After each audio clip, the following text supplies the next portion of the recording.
Halo, assalamualaikum warahmatullahi wabarakatuh. Salam perspektif saya.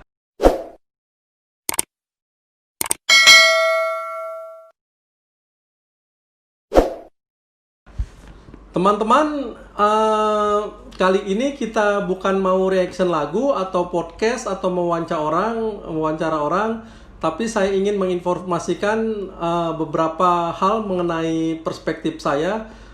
Jadi sebenarnya ini di Cilegon tuh ada Cilegon Muda yang sedang bikin sebuah kompetisi film pendek. Nah, salah satunya kemudian film itu diputarnya nanti di YouTube. Channelnya ya di perspektif saya. Saya sebenarnya merupakan kebanggaan tersendiri bisa diputar di channel saya ya, perspektif saya. Jadi ada sekitar mungkin 18 Sinemas Kota Cilegon gitu yang akan mengirimkan filmnya. Beberapa sih udah masuk. Jadi saya ingin menceritakan hal itu. Pertama sih saya pengen menarik agak jauh ke belakang. Kenapa misalnya perspektif saya hadir. Perspektif saya ini kan sebuah channel YouTube yang belum lama. Sebenarnya mungkin kalau dihitung baru 2 bulan lah ya. Karena saya ingat betul saya mulai mengupload video itu setelah Lebaran. Kenapa misalnya setelah Lebaran? Karena hari itu musim pandemi, saya begitu tidak ada aktivitas karena saya juga orangnya yang tidak bisa kalau tidak beraktivitas, sehingga saya memilih di dunia digital melalui YouTube. Jadi saya ingin menarik sejarahnya ke belakang, misalnya kenapa perspektif saya lahir. Sekitar berapa ya, tahun 2013 akhir kalau tidak salah, saya dengan beberapa teman mendirikan namanya Rumah Peradaban Banten. Rumah Peradaban Banten inilah yang kemudian sebuah wadah untuk mengaktualisasikan karya-karya kita. Paling tidak ada 5 pendirinya di Rumah Peradaban Banten itu. Ada saya misalnya diamanati sebagai jadi ketuanya. Kemudian ada Isbatullah Ali Basja, itu alumni ITB misalnya, itu sebagai dewan kayaknya dewan pengawas atau pendiri gitu di akte yayasan di akte kita adalah akte yayasan. Itu kemudian ada Astrid, itu dari alumni UGM, ada Kang Farid dari Lampung, ada Mas Munir itu dari Jakarta, dari Universitas Borobudur kalau tidak salah. Mereka ini, teman-teman saya ini, sahabat-sahabat saya ini adalah anak-anak Banten dengan berbagai macam latar belakang, tetapi memiliki satu komitmen yang sama.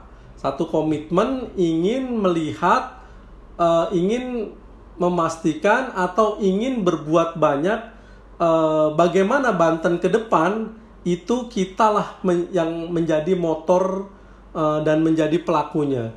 Jadi Rumah Peradaban ini sebuah yayasan sosial yang bergerak di bidang pengembangan SDM lokal.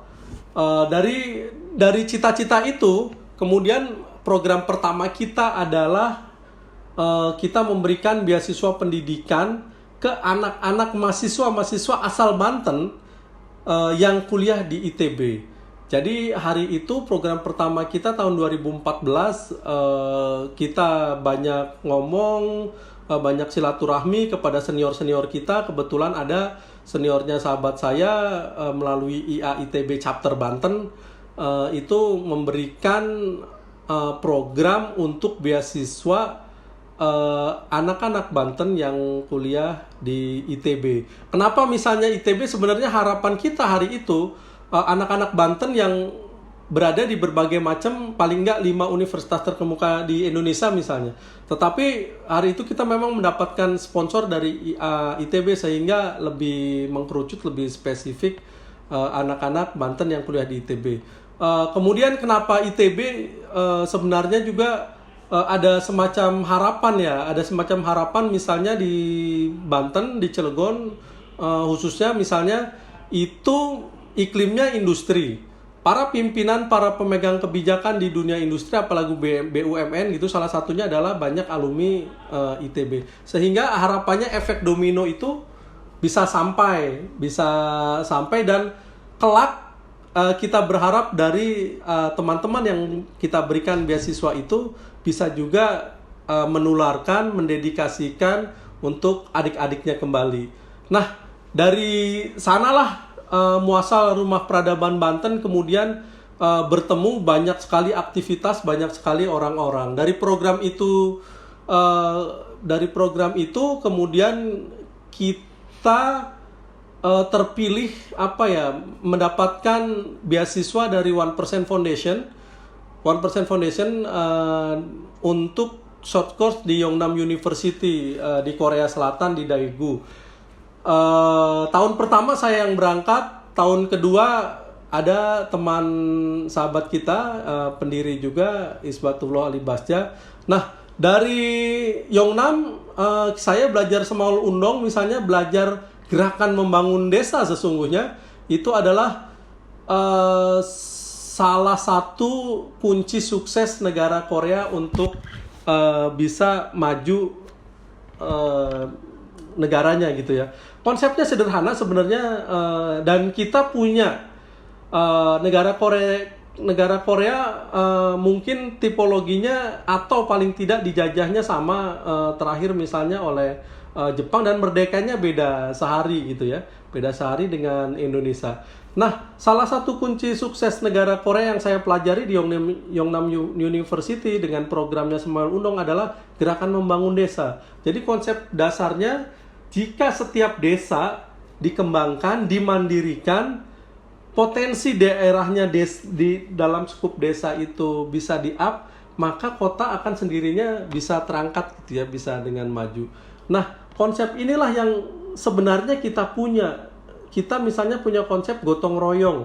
Gotong royong itu sejatinya sama sebenarnya dengan konsep Semaul Undong yang memang itu adalah spiritnya adalah spirit gotong royong. Di Korea Selatan memang agak berbeda yang dilakukan karena pemerintah dalam membangun atau mensupport program Semaul Undong itu, misalnya contohnya untuk pembangunan infrastruktur, kesehatan, pendidikan, percepatan ekonomi, pemerintah Korea memberikan hanya stimulan saja, misalnya untuk membangun infrastruktur. Pemerintah Korea hanya memberikan bahan baku untuk pembangunan jalan, yang mengerjakan swadaya masyarakat. Itu kan konsep sederhananya gerakan membangun desa ini. Nah, kemudian saya pulang dari Korea Selatan, saya coba mengimplementasikannya, menerapkannya, spirit Semaul Undong, gerakan bangun desa, dengan mengimplementasikannya yang paling mungkin kita lakukan di kampung saya, di sebuah kampung berdekatan dengan industri gitu, di Kecamatan Citangkil, Ciwandan, karena kebetulan perbatasan. Yang paling mungkin saya lakukan adalah mengajarkan anak-anak bahasa Inggris secara gratis. Hari pertama saya lakukan itu, saya pinjam halaman rumahnya ketua pemuda. Nah, yang saya lakukan adalah mengajarin bahasa Inggris. Kenapa misalnya bahasa Inggris? Pertama, meskipun bahasa Inggris saya nggak bagus, tapi saya sama istri saya itu mengajarkan bahasa Inggris. Kenapa bahasa Inggris ya? Pertama, paling mungkin dilakukan. Terus kedua, kita bisa melakukannya. Ketiga, daerah kita dengan iklim industri itu bahasa Inggris sangat dibutuhkan. Karena bahasa Inggris adalah bahasa yang paling sering digunakan di industri. Dan industri kita karakteristiknya sangat internasional ya. Ada banyak sekali orang dari luar, dari Korea, dari China, dari Amerika, dari Brazil. Dari mana-mana pabriknya ada di sini, sehingga bahasa Inggris merupakan bahasa yang paling dibutuhkan oleh kita. Nah, dari program itu yang kecil dari halaman rumahnya ketua pemuda, kemudian kami gerakan kita menjadi besar. Ada permintaan dari masyarakat untuk buka dong kelas bahasa Inggris secara gratis di kampung sebelahnya lagi, kampung sebelahnya lagi. Kita sekarang punya 4 kelas mengajar bahasa Inggris yang kami gratiskan. Kemudian juga dalam perjalanannya kita dibantuin banyak sekali oleh industri kemudian melirik gerakan kita, terutama misalnya yang memberangkatkan kita 1% Foundation itu yayasan sosial yang pendirinya sama dengan pendiri Pohang Steel Company yang pabriknya di sini ada, Krakatau Posko. Dari situlah kemudian gerakan ini yang saya bangun di kampung ini menjadi bergulir dan membesar. Sekarang kita sudah punya tempat, misalnya tempat sentra sentra belajar lah ya. Bukan hanya belajar, karena kegiatannya kemudian ada memiliki banyak sekali turunan kegiatan.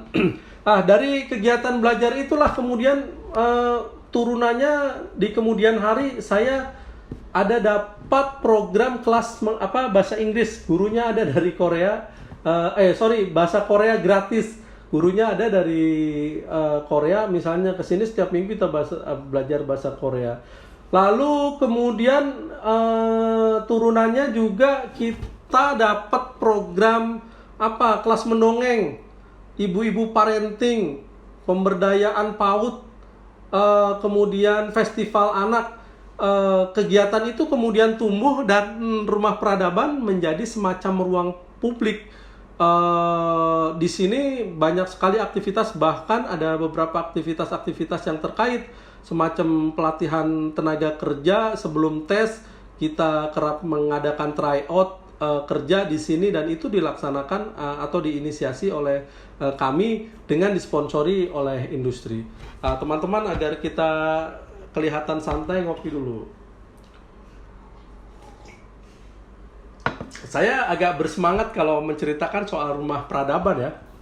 Saya lanjutkan dari program-program itu, kemudian kita dilihat banyak orang. Kemudian industri ada yang mengirimkan volunteer hours-nya. Jadi ada salah satu industri memberikan kebijakan dalam manajemennya bahwa setiap pegawainya harus menjalankan jam CSR. Salah satunya adalah mengajar rutin tiap hari Minggu di Rumah Peradaban Banten. Jadi paling tidak ada 10 sampai 20 orang kadang setiap minggu ada yang turut mengajar.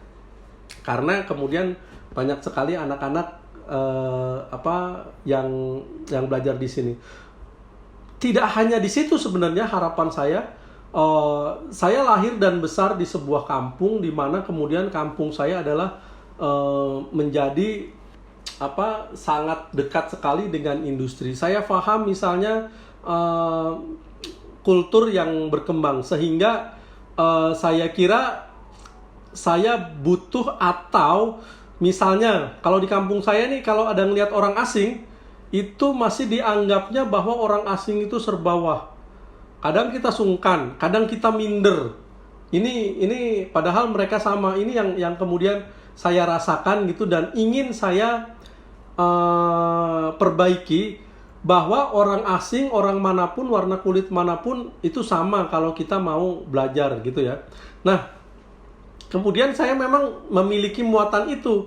Setiap kali ada jam volunteer itu, saya kerap mengenalkan, karena mereka biasanya masih muda-muda, meskipun ada yang tingkat manajemen sampai direkturnya ikut ngajar misalnya. Nah, saya ingin mengenalkan ke anak-anak akulturasi budaya itu terjadi dengan peristiwa-peristiwa pendekatan semacam ini. Mereka mengajar ke sini mungkin asalnya dari Medan, dari Sulawesi, dari Palu, dari Papua, dari Korea, pernah juga di sini dari US, dari Melbourne pernah juga ikut ngajar di sini. Ada yang warnanya putih, ada yang hitam, ada yang bule, ada yang sipit misalnya, ada yang berbeda agama, ada yang non-muslim karena mayoritas di sini misalnya muslim, ada yang non-muslim, ada yang berbagai macam, sehingga kebiasaan kita bertemu banyak orang itu membuat anak-anak tidak sungkan, tidak canggung. Yang biasanya anak-anak ragu jika ada orang asing, tetapi dengan program ini saya kira kita mendekatkan anak-anak terhadap terbiasanya terhadap perbedaan-perbedaan itu. Kadang di sini ada yang non Muslim misalnya kita kenalan, ada yang jadi program ini kemudian saya kira ada semacam inspiring leadership bahwa jika kita mau bekerja keras, belajar, kita bisa berada di mana-mana. Contohnya, ada orang Korea datang ke sini, kenapa sampai sini kan mereka bekerja gitu ya. Kenapa bisa bekerja di daerah orang? Tentu saja karena kemampuannya masuk. Sehingga itulah yang kemudian menjadikan inspirasi bagi teman-teman di sini bahwa bekerja atau apapun yang mereka cita-citakan bisa memungkinkan terjadi. Ada anak dari luar daerah, luar kota, luar negeri bisa sampai di sini dan kita bisa saling berinteraksi. Kemudian ada banyak sekali yang memberikan apresiasinya atau memberikan bantuannya kepada kita. Kita kemudian dibantu oleh banyak sekali industri dalam hal ini untuk fasilitas, untuk program itu turunannya banyak sekali yang tadi saya sebutkan. Nah, kemudian di masa pandemi COVID Januari 2020 kemarin kemudian sampai diputuskan bahwa social distancing, kita tidak boleh berkegiatan rame langsung gitu ya, sehingga Rumah Peradaban nyaris programnya adalah off. Kita yang biasanya berdiskusi, mengumpulkan sharing session dengan anak-anak muda dari manapun, kadang kita berkegiatan di sini itu mati. Sehingga pilihannya adalah harus berbasiskan online. Saya agak capek misalnya karena kalau tidak salah Februari Maret itu mulai off sampai Lebaran kemarin, itu kan agak panjang, kita agak capek di rumah aja tidak ngapa-ngapain, sehingga ketika habis Lebaran kemarin kita coba kita berbasiskan online misalnya. Nah, salah satunya adalah pilihan saya membuka akun YouTube. Nah, makanya kemudian saya buat YouTube Perspektif Saya, maksudnya masih dalam kerangka bagaimana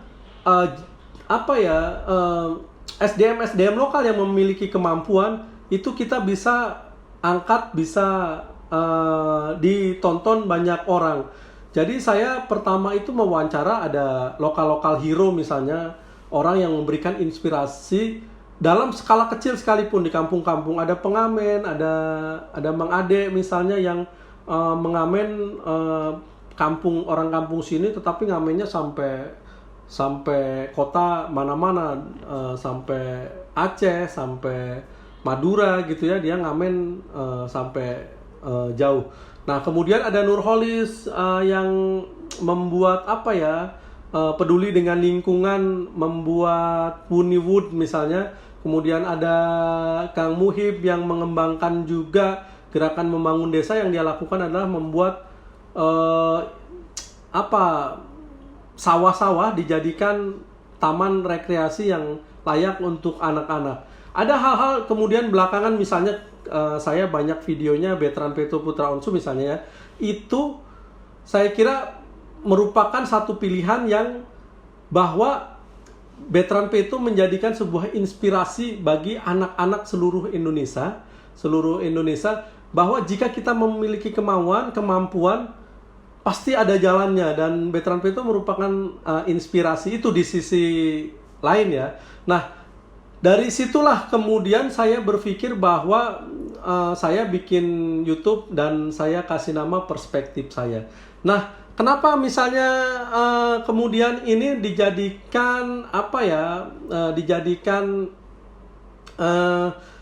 tempat diputarnya Cilegon Muda. Nah, Cilegon Muda ini sebenarnya ketika saya nge-YouTube ada banyak sekali pelajaran yang baru bagi saya.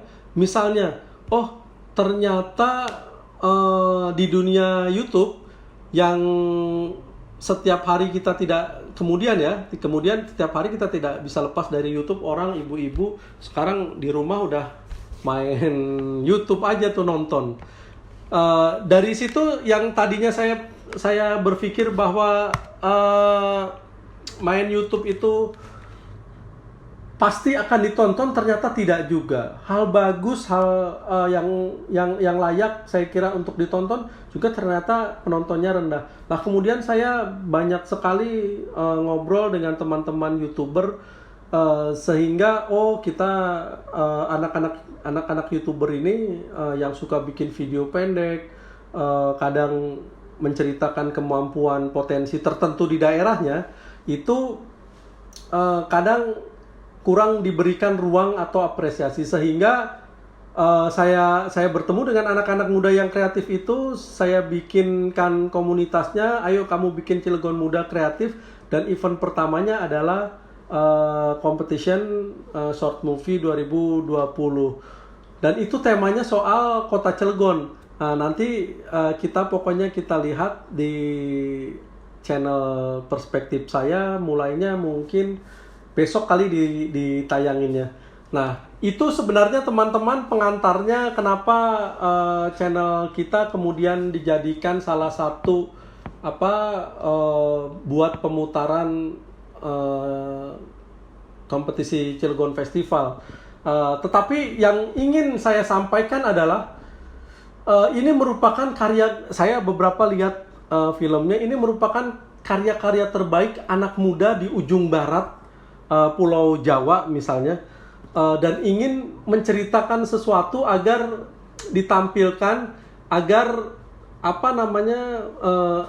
agar diambil peristiwa-peristiwa positif untuk diinformasikan kepada banyak orang.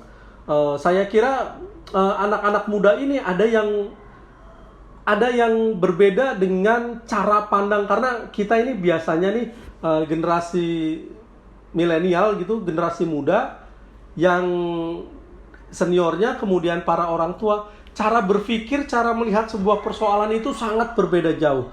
Misalnya orang-orang tua kita cara berpikirnya dengan caranya. Nah, anak-anak muda ini saya agak kaget gitu, ternyata merespon peristiwa-peristiwa itu kemudian dengan kekaryaan, dengan ternyata sangat kreatif ya, ternyata bisa memiliki hal yang jika dibimbing ke arah yang baik gitu ya, diarahkan, dikemas, ini pasti jadi sesuatu karya yang baik banget, dan ini membanggakan tentu saja bagi anak bangsa untuk mengukir prestasi, kalau kata jinglenya Hari Kemerdekaan itu, karya kita prestasi bangsa gitu ya. Jadi karya sekecil apapun itu prestasi bangsa. Nah, itu teman-teman yang ingin saya sampaikan mengenai Cilegon Short Movie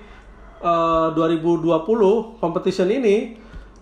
Saya berharap event ini dijadikan sebuah momentum yang baik untuk di semua lini, sebenarnya tidak hanya dunia film saja, anak-anak muda untuk menunjukkan karyanya, berkompetisi dalam hal yang positif.